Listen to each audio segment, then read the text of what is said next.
ഇത് പാലക്കാട് ജില്ലയിലെ Lakkidi കുട്ടുപാതയിലെ poly garden എന്ന് പറയുന്ന സ്ഥാപനത്തിൽ അന്തേവാസികൾ മെൻ്റലി റിട്ടാർഡായ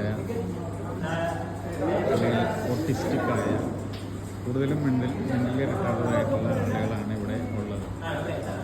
ഈ സ്ഥലത്തിൻ്റെ പ്രത്യേകത എന്ന് പറയുന്നത് ഇങ്ങനെയുള്ള മെൻ്റലി റിട്ടാർഡായ ആളുകളെ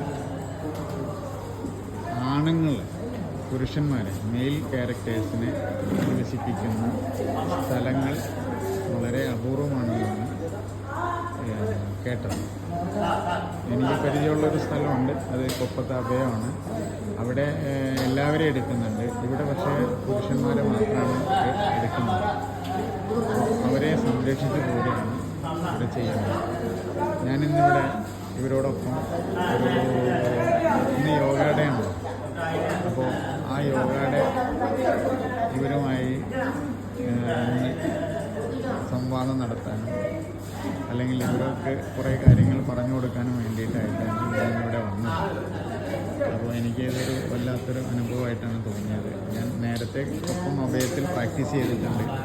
അതുകൊണ്ട് എനിക്ക് മറ്റ് ഒരുപാട് ബുദ്ധിമുട്ടുകളൊന്നും അല്ലെങ്കിൽ ഭയമോ ഇവരുമായി ഇടപെടാൻ ഒരു പരിചയക്കുറവൊന്നുമില്ല.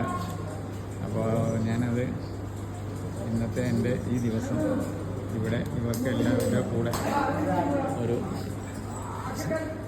കുറച്ച് സമയം ചിലവഴിക്കാൻ കഴിഞ്ഞതിൽ വളരെയധികം സന്തോഷമുണ്ട്. അപ്പോൾ എൻ്റെ കൂടെ രാംപ്രസാദ്, പിന്നെ ജയകുമാർ, അങ്ങനെ കുറച്ച് കൂട്ടുകാരും ഉണ്ട് എൻ്റെ കൂടെ. ഓക്കെ, നമസ്കാരം സുഹൃത്തുക്കളെ. 2024 ജൂൺ 21 യോഗ ഡേ ആഘോഷിക്കുകയാണ് ലോകം മുഴുവൻ.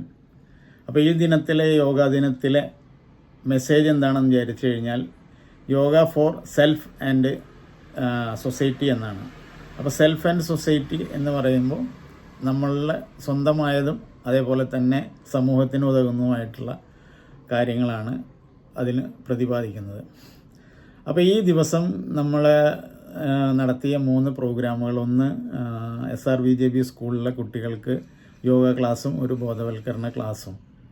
രണ്ടാമതായിട്ട് നടന്നത് പോളി ഗാർഡൻ എന്ന് പറയുന്ന ലക്കിടി കൂട്ടുപാതയിലെ മന്ദബുദ്ധികളായിട്ടുള്ള പുരുഷന്മാരെ താമസിപ്പിക്കുന്ന ഒരു കേന്ദ്രത്തിൽ അവരോടൊപ്പം ഒരു പരിപാടി, അത് ഒരു ബോധവൽക്കരണം എന്ന് പറയുന്ന അവർക്ക് ഇഷ്ടപ്പെടുന്ന രീതിയിലുള്ള ഒരു ക്ലാസ്സുകളും അതോടൊപ്പം ആരോഗ്യത്തെക്കുറിച്ച് അവർക്ക് വേണ്ട നിർദ്ദേശങ്ങളും.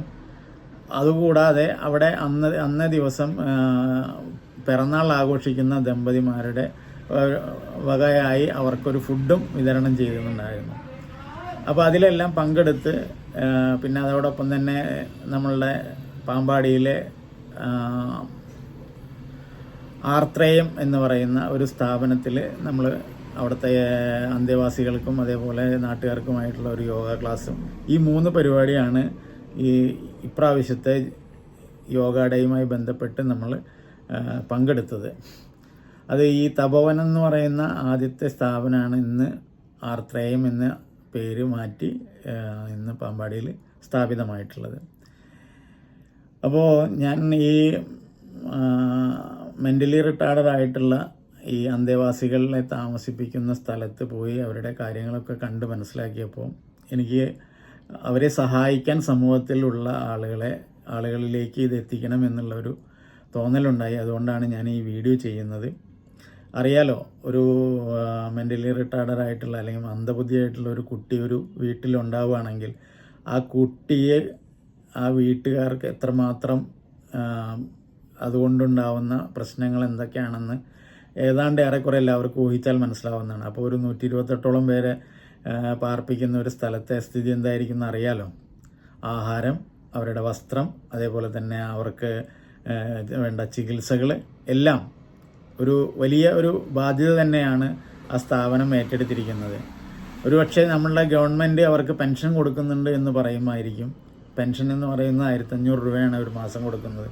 അതുകൊണ്ട് എന്തൊക്കെ കാര്യങ്ങൾ നടക്കുന്നു നമുക്ക് ആലോചിച്ചാൽ മനസ്സിലാവുന്ന ഒരു കാര്യമാണ്. രണ്ടാമതായിട്ട് ഗവൺമെൻറ് ഫ്രീ സർവീസായിട്ടുള്ള ഹോസ്പിറ്റലുകൾ, ഗവൺമെൻറ് ഹോസ്പിറ്റലുകളിൽ ഫ്രീ സർവീസ് കിട്ടുമായിരിക്കും, അതും ശരിയാണ്. പക്ഷെ പലപ്പോഴും മറ്റു പല കാര്യങ്ങളും അവർക്ക് ചെയ്യേണ്ടത് വരുമ്പോൾ നാട്ടുകാരിൽ നിന്നുള്ള സഹകരണമാണ് എല്ലാവരും അവർ പ്രതീക്ഷിക്കുന്നതും അവർ ഇപ്പോൾ അങ്ങനെയാണ് പോയിക്കൊണ്ടിരിക്കുന്നത്.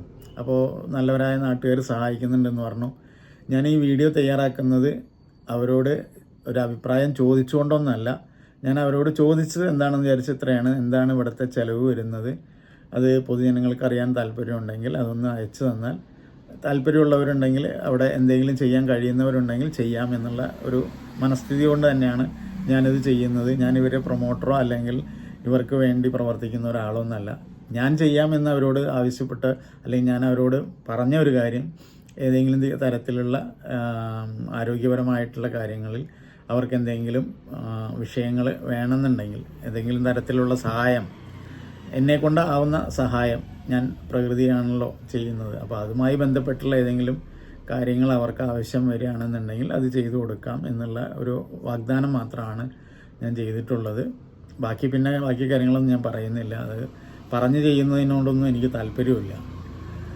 അപ്പോൾ അങ്ങനെയാണ്. അപ്പോൾ ഇത് കാണുന്ന നല്ലവരായിട്ടുള്ള ആർക്കെങ്കിലും നിങ്ങൾക്ക് ഏതെങ്കിലും സാഹചര്യത്തിൽ ഇപ്പോൾ ഒരു പിറന്നാൾ സദ്യ, അപ്പോൾ ഒരു പിറന്നാളൊക്കെ കഴിക്കുമ്പോൾ ആയിരക്കണക്കിന് വില കൂടിയിട്ടുള്ള കേക്കുകളൊക്കെ വാങ്ങി മുഖത്ത് തേച്ചും അല്ലെങ്കിൽ അങ്ങോട്ടും ഇങ്ങോട്ടും വാരി എറിഞ്ഞൊക്കെ നമ്മൾ പലപ്പോഴും ആഹാര വസ്തു കൊണ്ട് തന്നെ പല കളികളും നടത്തുന്നതായിട്ട് കണ്ടിട്ടുണ്ട്.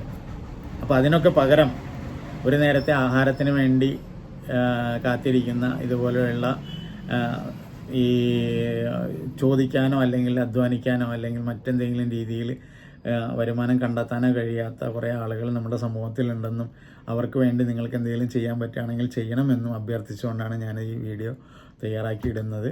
ഇത് കാണുന്ന ആർക്കെങ്കിലും അങ്ങനെ ഒരു സഹായം, വിവാഹത്തിനോ അല്ലെങ്കിൽ ശ്രാദ്ധത്തിനോ അല്ലെങ്കിൽ അടിയന്തരത്തിനോ അതല്ലെങ്കിൽ ഈ പറഞ്ഞ പോലെ കല്യാണവുമായി ബന്ധപ്പെട്ടോ ഒക്കെ നിങ്ങൾക്ക് ഏതെങ്കിലും രീതിയിൽ അവരെ സഹായിക്കാൻ കഴിയുമെങ്കിൽ അവരെ സഹായിക്കുക. അവരുടെ അഡ്രസ്സും ഫോൺ നമ്പറും ഞാൻ ഇതിൻ്റെ താഴെ ഇടുന്നതാണ്. അപ്പോൾ ഈ വീഡിയോ കണ്ടു നോക്കുക. എനിക്കവിടെ പോകാൻ പറ്റിയതിൽ വളരെയധികം സന്തോഷമുണ്ട്.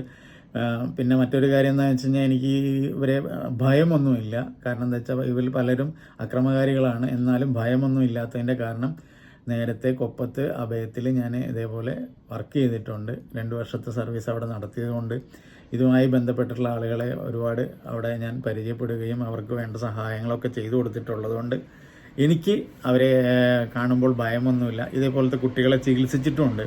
അതിലേറെ കുറേ ആളുകൾക്കൊക്കെ നല്ല മാറ്റങ്ങൾ ഉണ്ടായിട്ടുണ്ട്. വളരെ കുറച്ച് പേർക്കാണ് അതിൽ മാറ്റങ്ങളില്ലാതെ പോയിട്ടുള്ളത്. സത്യം പറയുന്നതുകൊണ്ട് എനിക്ക് യാതൊരു മടിയുമില്ല. അതിൽ ചില കുട്ടികൾക്കൊന്നും യാതൊരു ഇമ്പ്രൂവ്മെൻറ്റും കിട്ടിയിട്ടില്ല. അത് സത്യസന്ധമായ വസ്തുത തന്നെയാണ്. ചിലർക്ക് ആയുസ്സിൻ്റെ ബലം കുറവ് കൊണ്ടോണോ എന്ന് അറിഞ്ഞൂടാ. അതിൽ മരിച്ചു പോയവരുണ്ട്. അത് എൻ്റെ ചികിത്സ കൊണ്ടൊന്നല്ല, അല്ലാതെ അവരുടെ കുറേ കാലം കഴിഞ്ഞതിന് ശേഷം അതിൽ മരിച്ചുപോയ ആളുകളുമുണ്ട്. അപ്പോൾ ഈ രക്ഷപ്പെട്ട കുട്ടികളിലെ ഇത് മാത്രം നമ്മൾ പറഞ്ഞ് ഞാനത് മുതലാക്കാൻ വേണ്ടി ശ്രമിക്കുകയല്ല. എങ്കിലും ഇത്തരം കുട്ടികളിൽ ചിലരെ നമുക്ക് രക്ഷപ്പെടുത്താൻ കഴിയും. സമൂഹത്തിൻ്റെ മുന്നിൽ അവർക്ക് സാധാരണ ജനങ്ങളെപ്പോലെ ജീവിക്കാനുള്ള ഒരു സാഹചര്യം ഉണ്ടാക്കി കൊടുക്കാനും കഴിയും. ഇങ്ങനെ ഒരു പരിപാടി ഞാൻ പറയുമ്പോൾ തന്നെ നമ്മളുടെ കോവിൽപ്പെട്ടിയിൽ ഇത്തരം കുട്ടികൾക്ക് ഫ്രീ ആയിട്ട് സർവീസ് ചെയ്യാൻ വേണ്ടിയിട്ട് കുറേ ആളുകൾ മുന്നോട്ട് വന്നിട്ടുണ്ട്. അവരുടെ മരുന്നും പിന്നെ അതേപോലെ തന്നെ ഞാനല്ല അത് ചെയ്യുന്നത്. ഒരു ജെട്ടി എന്ന് പറഞ്ഞിട്ടുള്ള ഒരു ഡോക്ടറാണ്, ഡോക്ടർ ജെട്ടി എന്നാണ് അദ്ദേഹത്തിൻ്റെ പേര്. അദ്ദേഹം ഇവിടെ നമ്മളുടെ കർണാടക സ്റ്റേറ്റിൽ നിന്നാണ്. അദ്ദേഹത്തിൻ്റെ മരുന്നുകളെന്ന് പറയുന്നത് സിദ്ധയുമായി ബേസ് ചെയ്തിട്ടുള്ള മരുന്നുകളാണെന്നാണ് എനിക്ക് മനസ്സിലായത്. ലാംഗ്വേജിൻ്റെ ചെറിയൊരു പ്രോബ്ലം അദ്ദേഹമായിട്ടുണ്ട്. അദ്ദേഹം കന്നഡയാണ് പറയുന്നത്. എന്നിരുന്നാലും കുറേ കുട്ടികൾക്ക് നല്ലൊരു സർവീസ് ചെയ്യാൻ വേണ്ടിയിട്ട് അവർ തയ്യാറായിട്ടുണ്ട്. അപ്പോൾ അതുമായി ബന്ധപ്പെട്ട ആർക്കെങ്കിലും താല്പര്യങ്ങളുണ്ടെങ്കിൽ ഞാനുമായി കോൺടാക്റ്റ് ചെയ്യാം. എൻ്റെ ഫോൺ നമ്പർ 9447836015 എന്നതാണ്. ഇതുമായി ബന്ധപ്പെട്ട ആർക്കെങ്കിലും എന്തെങ്കിലും സംശയങ്ങളുണ്ടെങ്കിലും വിളിക്കാൻ മടിക്കണ്ട. അതേപോലെ തന്നെ ഇത്രയും അന്തേവാസികളുള്ള ഒരു സ്ഥലത്തേക്ക് നിങ്ങൾക്ക് എന്തെങ്കിലും സഹായം ചെയ്യാൻ എപ്പോഴെങ്കിലും, ഞാൻ പറയുന്നത് ഇന്നോ നാളെ മറ്റന്നാളോ ചെയ്യണമെന്നല്ല, എപ്പോഴെങ്കിലും നിങ്ങൾക്ക് അതുമായി ബന്ധപ്പെട്ട് എന്തെങ്കിലും ചെയ്യാൻ തോന്നുന്നെങ്കിൽ തീർച്ചയായിട്ടും അവരുമായിട്ട് നേരിട്ട് കോൺടാക്റ്റ് ചെയ്യാം. ഞാൻ അവരുടെ ഫോൺ നമ്പർ ഇതിനകത്ത് ഇടാം, നിങ്ങൾക്ക് അവരെ വിളിക്കാം, അവിടെ പോവാം, കാണാം, ഒക്കെ നല്ല കാര്യങ്ങളാണ്. പ്രകൃതി രമണീയമായിട്ടുള്ളൊരു സ്ഥലമാണ്. അവിടെ കൃഷിയൊക്കെ ചെയ്യുന്നുണ്ട് അവർ. എന്നാലും എന്തെങ്കിലും നിങ്ങൾക്ക് സഹായിക്കാൻ പറ്റുകയാണെങ്കിൽ സഹായിക്കണം. Okay, thank you.